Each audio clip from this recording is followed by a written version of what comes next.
Hey guys, how's it going? Welcome back to the channel. It's just my house, my little shop. Project's always on the go. Just picked up this 03 Grand Prix, rust free.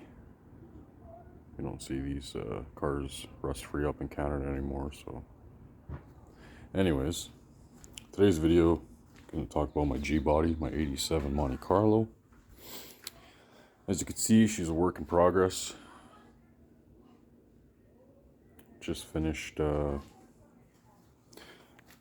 ground down this part of the frame here.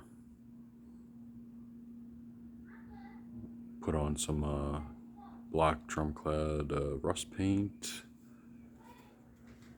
Looks pretty good. Patched the floor on this side.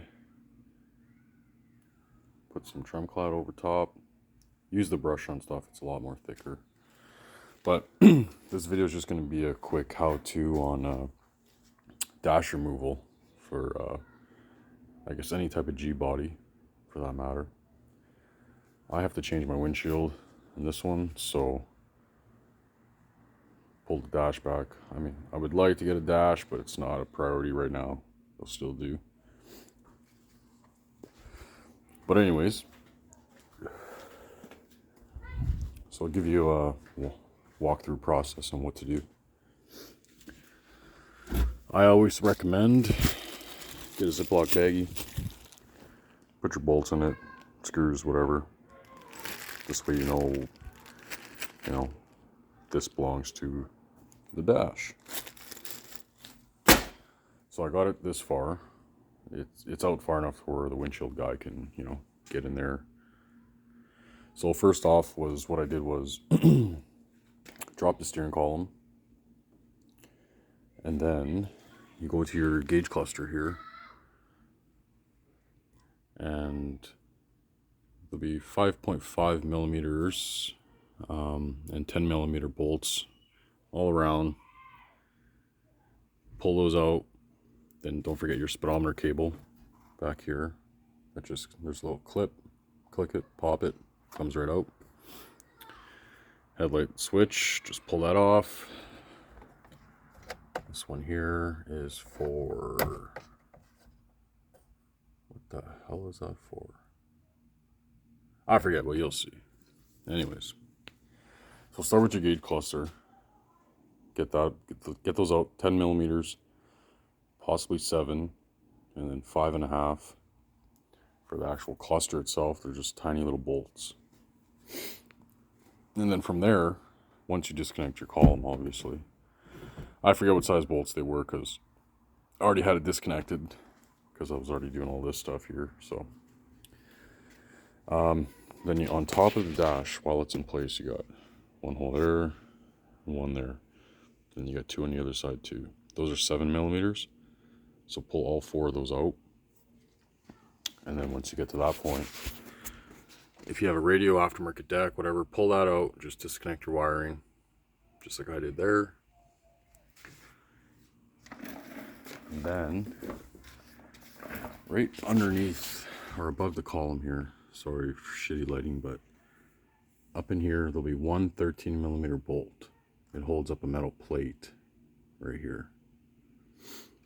So there's one 13 millimeter bolt right there under the dash. Take that out, and then you'll have another 13 millimeter, actually sorry, 10, right on this side, right by the hood latch, just above. Right up in here there'll be one 10 millimeter. Passenger side, way in the corner, same spot, right on the edge, there'll be a 10 mil up in that corner. And then you'll have one 10 mil on just on the passenger side. There'll be a little access panel underneath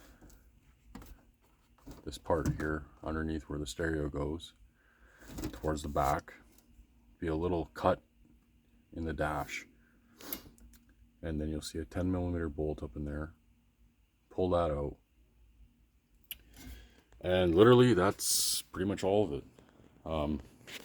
It'll move freely, come out, As you can see, I got it out far enough.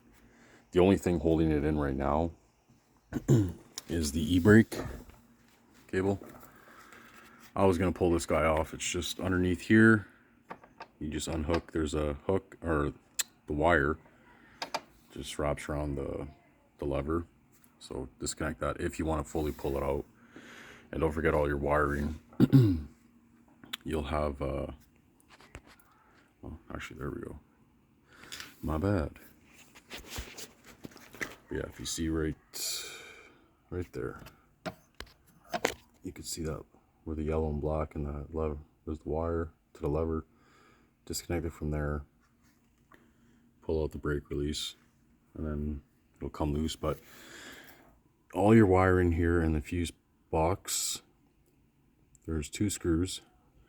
They appear to be 7mm that hold it in place there. And disconnect any other connections that are in the dash that are connected towards the firewall. And then you got your main harness here in the firewall. Where's it? Right here. So right in the center, I think that's a 5.5. I could be wrong. 6mm, maybe a 7. So that center one, disconnect that. Releases it from the fuse box. And then you're good to go. I mean, it only took me maybe, I don't know, 20 minutes, half hour, give or take.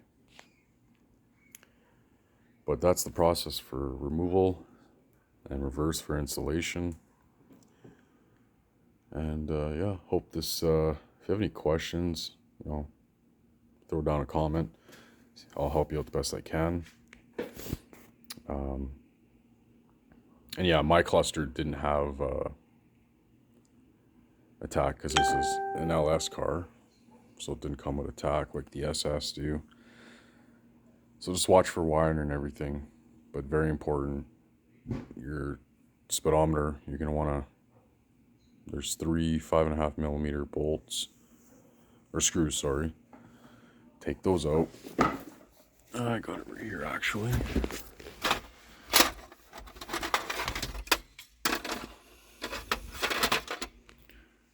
Yeah, so see there, 3 holes. That's what she said. Pop those out, and then this little clip right here for your speedo cable, and just push that back, and it pops out. And then on this side, where this screw is here, it's 5.5. It's gonna hold in this guy right here.